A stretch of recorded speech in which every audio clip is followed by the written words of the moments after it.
14% move single డేకి move అయ్యే అంత ఇండస్ట్రియల్ డిమాండ్ సడన్ గా ఏం రాదు కదా. ఇండస్ట్రియల్ అయితే కాదు. కాదు. డెఫినెట్లీ సో ఈ ఇన్వెస్ట్మెంట్. షార్ట్ స్క్వీజ్ వల్ల ఇది మూవ్ అవుతుంది.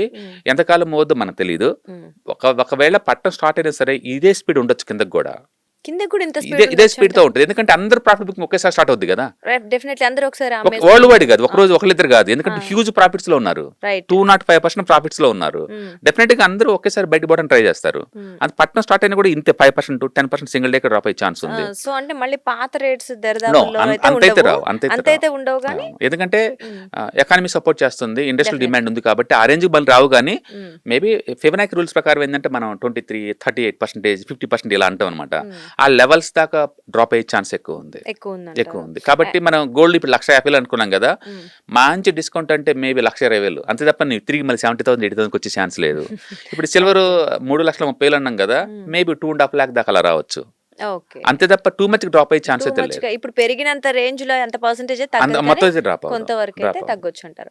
అండ్ ఇంకొకటి ఇప్పుడు డాలర్ అన్నారు, అది ఒకవేళ పుంజుకోలేదు అనుకోండి, కొత్త కరెన్సీ ఏదైనా ఆ ప్లేస్ ని రీప్లేస్ చేస్తుంది అంటే ఇప్పుడు సరే వేరే కరెన్సీ ఏదైనా రీప్లేస్ చేసినా లేకపోతే బ్రిక్స్ కంట్రీస్ అన్ని కలిపి ఒకటి పెడదాం అనుకుంటున్నాయి. సో ఒకవేళ అవి అలాంటివి వచ్చినా కూడా ఎలా ఉంటుందంటే ఇప్పుడు ఇంత ముందు ఉన్న కండిషన్ వేరు. ఒకప్పుడు French currency the world one of the best currency లాగా ఉండేది.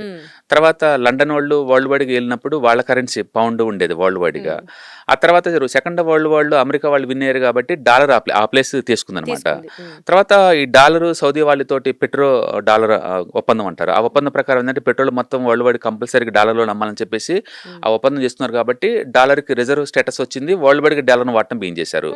అట్లా రెండో ప్రపంచ యుద్ధం దగ్గర నుంచి ఇప్పటి వరకు కూడా డాలర్ మోనోపలిగా వరల్డ్ రిజర్వ్ కరెన్సీలుగా లీడ్ చేస్తా ఉంది.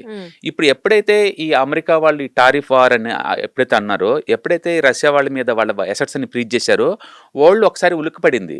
ఫ్యూచర్ లో మనం కూడా డాలర్ లో పెడితే మన అసెట్స్ కూడా ఫ్రీజ్ చేస్తే మన పరిస్థితి ఏంటి అనేది ఆ థాట్ లో నుంచి వచ్చిందే ఈ గోల్డ్ లో ఇన్వెస్ట్ చేసుకుంటూ పోవటం.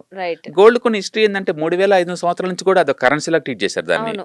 అది ఎప్పుడు ఫిజికల్ గా ఉంటది కాబట్టి దానివల్ల ఎలాంటి భయాలు ఉండవు. అందుకని అన్ని సెంట్రల్ బ్యాంక్స్ ఒకేసారి ఏంటంటే ఇక రిజర్వ్ తగ్గించుకుంటూ వస్తుంది, గోల్డ్ పెంచుకుంటూ డాలర్ లో తగ్గించుకుంటూ రావటం వల్ల ఈ వచ్చింది అనమాట.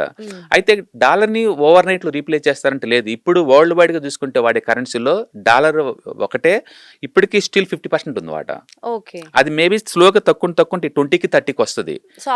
కానీ డాలర్ కి ఆల్టర్నేటివ్ ఏదైనా కరెన్సీ వస్తే అంటే ఇప్పుడున్న కండిషన్ లో ఏ ఒక్క దేశం కూడా దాన్ని ఫిల్ చేయలేదు. అందుకని ఎక్కువ సార్లు ఏమవుతుందంటే లోకల్ కరెన్సీలో ట్రేడ్ చేస్తారు. ఇప్పుడు మనం రష్యాకి రూబుల్లో మనం వాళ్ళ దాంట్లో ట్రేడ్ చేస్తున్నాం, మనం చైనా ఇట్లా లోకల్ కరెన్సీలో ట్రేడ్ చేసుకుంటారు. అంటే వెనకటి రోజుల్లో బాటల్ సిస్టమ్ అంటాం కదా, మళ్ళీ ఆ టైప్ సిస్టమ్ వస్తుంది తప్ప బట్ గోల్డ్ కి ఆల్టర్నేటివ్ ఐ మీన్ డాలర్ కి ఆల్టర్నేటివ్ వెళ్ళదు లేదు. ఇంకా చెప్పాలంటే గోల్డ్ బ్యాక్డ్ కరెన్సీలు వస్తాయి. గోల్డ్ బ్యాక్ అంటే గోల్డ్ తోటి కంపేర్ చేసుకుంటూ ఉండే కరెన్సీలు వస్తాయి. బహుశా బ్రిక్ కరెన్సీస్ వాళ్ళు కూడా వాళ్ళు అదే ప్లాన్ చేస్తున్నట్టున్నారు. ఏదైనా కావచ్చు, డాలర్ రిజర్వ్ స్టేటస్ తగ్గిపోతుంది, డాలర్ మీద జనాలకి